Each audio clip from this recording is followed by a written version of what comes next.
वालेकुम तौकीर एकेडमी में आपको वेलकम करता हूं। आज की वीडियो में हमारे सामने है बुक माशियात, जिसको कहते हैं इकनॉमिक्स फर्स्ट ईयर। बहुत ही बेहतरीन किताब है जी, पाकिस्तान की सबसे बेहतरीन किताब है।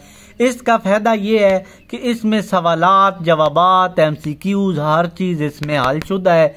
पेपर भी हैं, इजाफी सवालात भी हैं और तकरीबन बोर्ड के लोग इसी के अंदर से पेपर बनाते हैं। तो आज की वीडियो में हम इसका जो निसाब है वो बताएंगे आपको कि इसमें कितने चैप्टर्स हैं और उनमें क्या क्या चीज़ शामिल है। सबसे पहले बाब नंबर 1 है जिसका नाम है मुआशियात की नौइयत और वुसअत।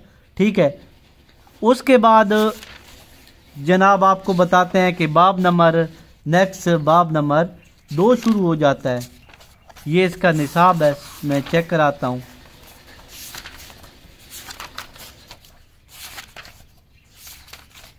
यहाँ पे 60 सवालात हैं जो कि इसका यहाँ पे बाब नंबर 2 है।